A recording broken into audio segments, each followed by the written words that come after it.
myself Amboji. We are here with an presentation on ROC AUC versus accuracy. Our team members Chetan, Rajat, and Sayed Hashim. And next, these were content. While coming to the introduction, predictive model is using data to guess or predict future outcome. It helps people and compare make better decision using fact and numbers instead of guesses. For example, predicting sales, weather, or customer behavior. In sometimes the data used for prediction as uneven group. For example, in fraud detection dataset, there might be 1000 normal cases and only 10 fraud cases. It will be hard to find. So this make it hard for the model to learn about the smaller group fraud cases. As such, imbalances are frequently these problems happen often in real world tasks such as fraud detection, medical diagnosis, rare event prediction. While in the project, we'll test how well a decision tree, a simple tree like a AM model works when data is uneven. It will help understood if decision tree can still make good prediction even when one class has much less than data to the other. Next slide. Here the main challenges in the real world data like a credit card transaction is several imbalance. So we are using decision tree classifier for the identification and predicting of the future majority classes without no fraud. This result is extremely high accuracy score which is entirely misleading because the model still fails to detect the critical minority classes. Next we'll continue by SI Akash. Next, we have objectives. So here we will explore the decision tree classifier for the imbalanced data. The goal is to study how decision tree models between when deals with the imbalanced data. So next we will evaluate with the right matrices.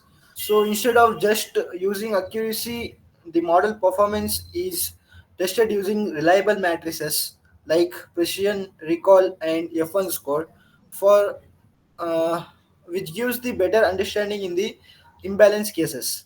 Next, we have understanding the accuracy limitations. So here the objective is the highlight that accuracy alone can be misleading. So as a model might predict model cases as non-fraud and still appear to be accurate.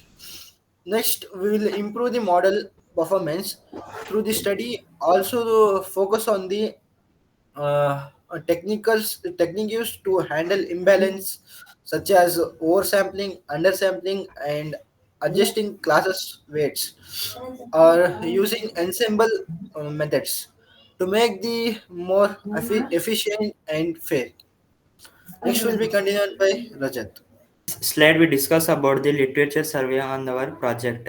First was Chaulet in the year 2002 on the topic SMART, synthetic oversampling to balance minority classes. And second one was Intel 2005, where topic was Modeling SMART, where focused on sampling near decision boundaries. In this, they focused on decisions making near the boundaries of the datas, and Bremen in year 1984. They had the topic on decision trees. We have introduced the tree based on the classifications. And Ian Garcia in the year 2019. They had learned on imbalanced learning. In this, they reviewed the data and algorithm level based on the balancing methods. They had used balancing methods to review the data and algorithms in their levels. Come to methodology in this. In the first step, we collect the data of credit card transactions data.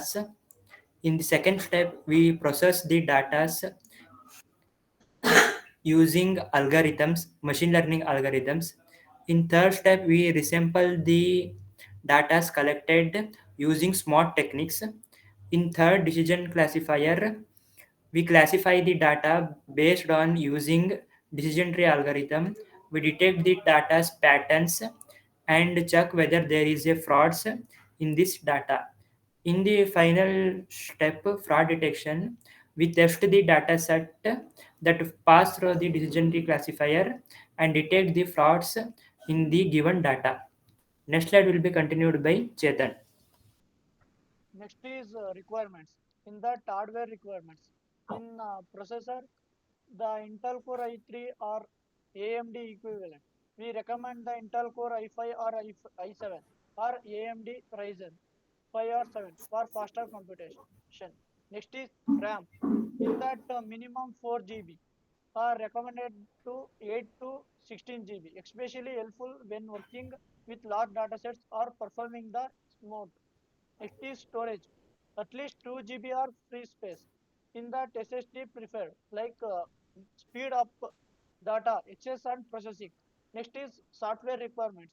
In that operating system, Windows or 10 or 11, Mac OS or Linux, etc. Next is Python version, like 3.7 or higher ensures compatibility with modern libraries.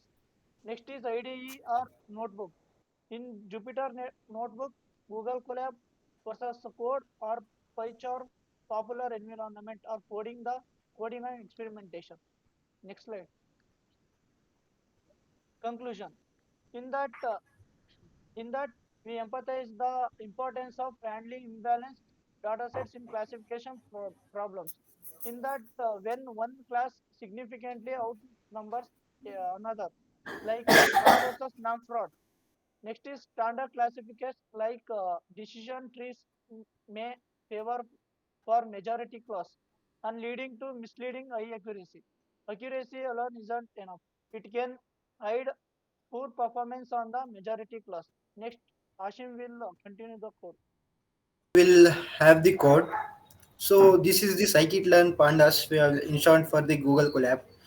So next we will import the pandas, import the NumPy. These all the things we will have for our project. Next, after uploading and loaded data, we will upload the credit card .csv. This is the file we will upload. So it is uploaded and divided the data into x and y. X is for the future and y is for the target values. So after uploading, we have the standard scalar. This is the library we have used for uh, using this standard scalar library for the splitting into the trained data and the testing sets of the data. So here we can see the trained and testing data. So after training and testing, we will go for the decision tree classifier. This is used for the classification of the data among the testing and training. So after testing and training, a decision tree classifier is used for classification like parameters like maximum depth and minimum sample split to avoid the overfitting.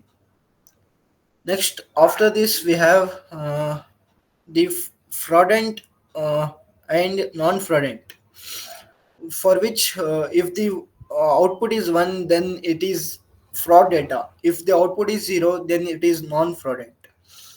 So after evaluation and visualization, for that we have used accuracy, precision, recall, F1 score, and ROC and USC.